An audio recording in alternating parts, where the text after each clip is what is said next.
Olá, meu querido amigo, minha querida amiga, é hora de recapitular a lição. E eu espero que você esteja comigo aí e já tenha estudado para a gente ver o que a lição quis nos ensinar nessa semana. Se você é novo por aqui, eu gostaria de te contar o que é a lição da Escola Sabatina. Essa lição aqui nós estudamos por trimestre, tá?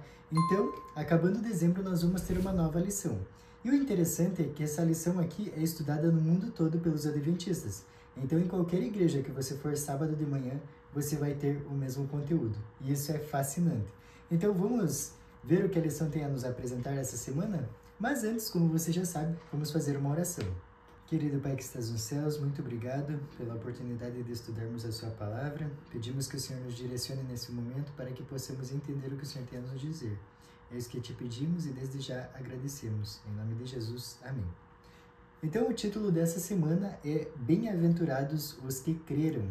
E olha só que interessante, você crê em Jesus, logo você é bem-aventurado. Vamos para o nosso verso para memorizar, que está lá em João 20, versículo 29, e diz assim: Disse-lhe Jesus, por que me viste, creste? Bem-aventurados os que não viram e creram. Nós vamos entender em que situação esse verso foi falado, tá? Então, nós vamos entender a história de Tomé mais para frente.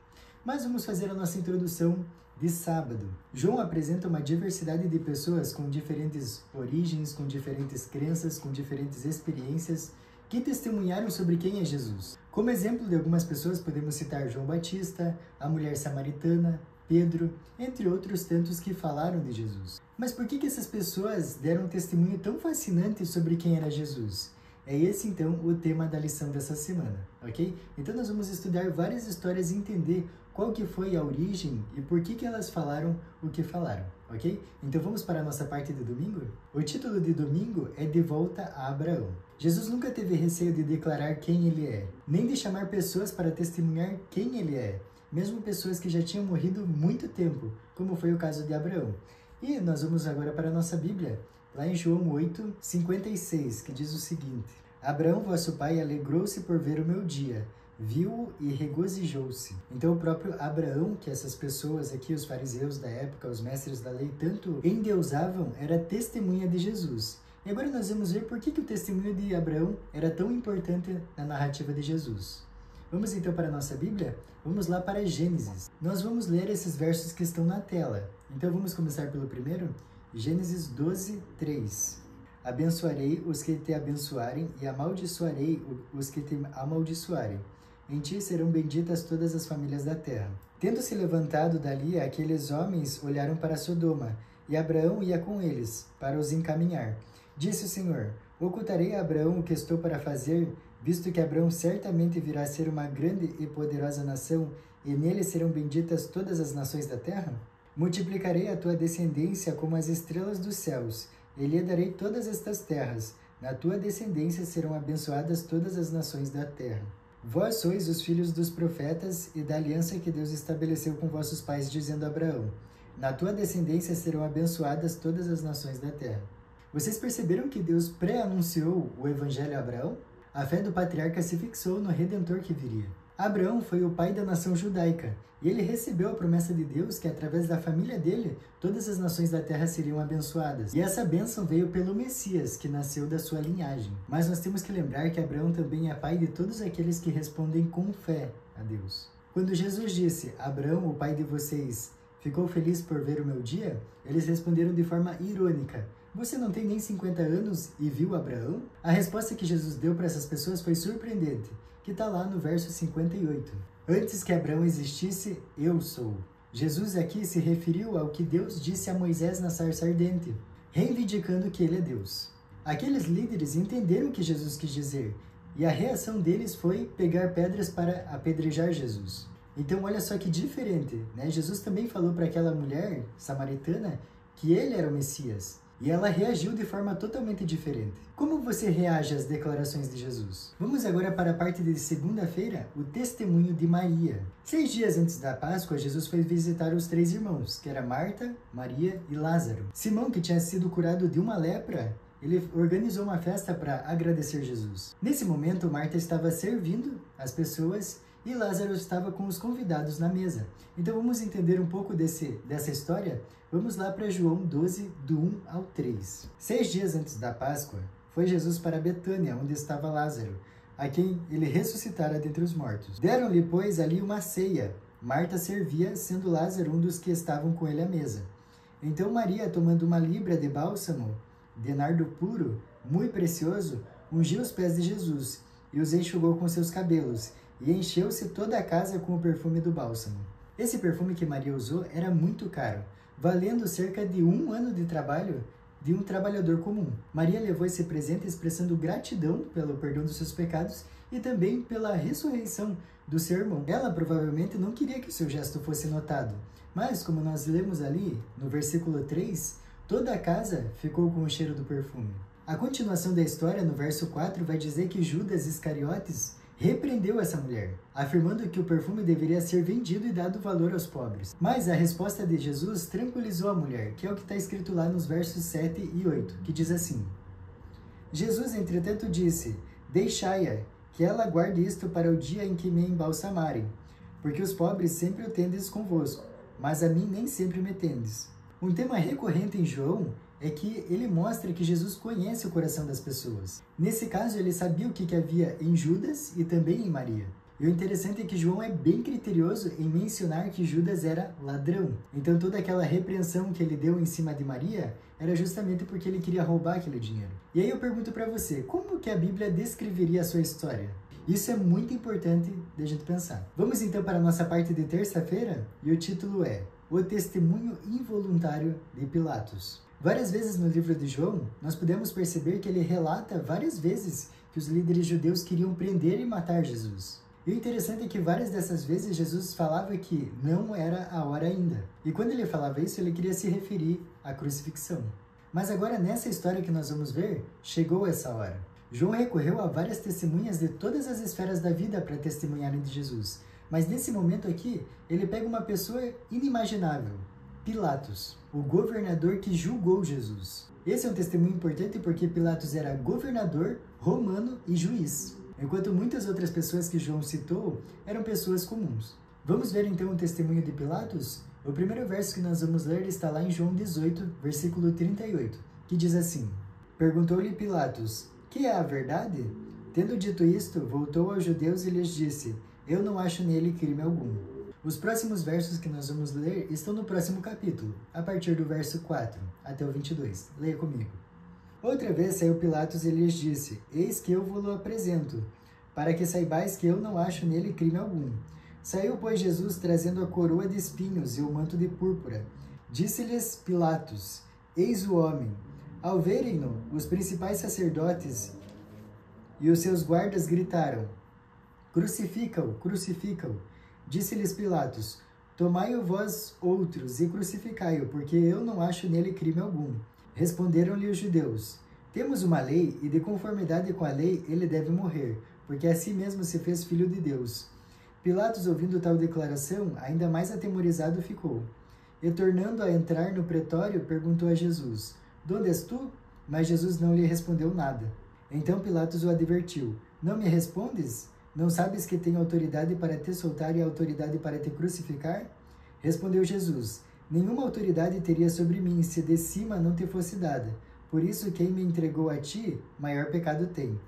A partir desse momento, Pilatos procurava soltá-lo, mas os judeus clamavam: Se soltas a este, não és amigo de César. Todo aquele que se faz rei é contra César. Ouvindo Pilatos estas palavras, trouxe Jesus para fora e sentou-se no tribunal, no lugar chamado Pavimento, no hebraico Gabatá. E era para a seve pascal, cerca da hora sexta, e disse aos judeus: Eis aqui o vosso rei. Eles, porém, clamavam: Fora, fora, crucifica-o. Disse-lhes Pilatos: Hei de crucificar o vosso rei? Responderam os principais sacerdotes: Não temos rei senão César. Então Pilatos o entregou para ser crucificado. Tomaram eles, pois, a Jesus, e ele próprio, carregando a sua cruz, saiu para o lugar chamado Calvário, Gólgota em hebraico, onde o crucificaram e com ele 2 outros, um de cada lado, e Jesus no meio. Pilatos escreveu também um título e o colocou no cimo da cruz. O que estava escrito era: Jesus Nazareno, o Rei dos Judeus. Muitos judeus leram este título porque o lugar em que Jesus fora crucificado era perto da cidade, e estava escrito em hebraico, latim e grego. Os principais sacerdotes diziam a Pilatos: "Não escrevas Rei dos Judeus, e sim que ele disse: Eu sou Rei dos Judeus." Respondeu Pilatos: "O que escrevi, escrevi." Jesus foi levado para Pilatos na manhã de sexta-feira. O plano do governador era despachar rapidamente o prisioneiro. Mas o comportamento de Jesus chamou a atenção de Pilatos. Embora Pilatos tivesse condenado Jesus 3 vezes, como nós lemos no texto, ele viu que Jesus era inocente. Pilatos tinha a própria verdade diante de si, mas ele permitiu que a multidão o intimidasse. Isso traz uma grande lição para nós. Será que nós estamos cedendo à pressão? Vamos para a parte de quarta-feira, o testemunho de Tomé. Vamos então entender um pouco da história de Tomé, lá em João, do capítulo 20, versículo 19 a 31. Ao cair da tarde daquele dia, o primeiro da semana, trancadas as portas da casa onde estavam os discípulos com medo dos judeus, veio Jesus, pôs-se no meio deles e disse-lhes: "Paz seja convosco."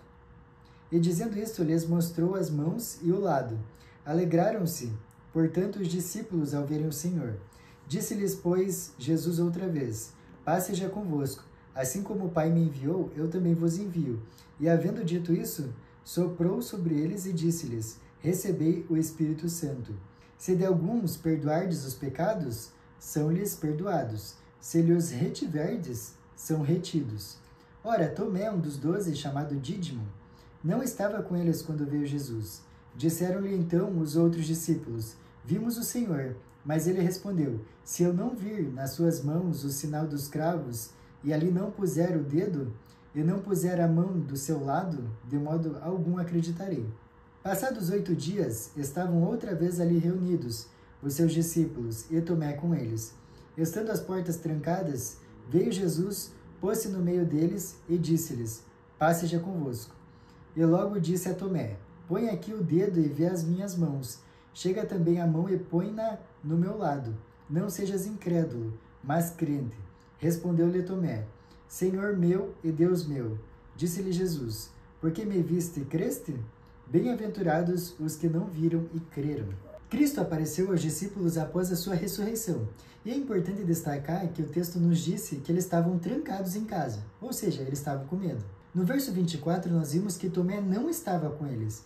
E Tomé deve ter se perguntado por que Jesus apareceu para eles justamente quando eu não estava. Os outros discípulos contaram para Tomé o que tinha acontecido, mas ele não acreditou. E o ápice que nós podemos ver dessa história é o que diz ali no verso 25.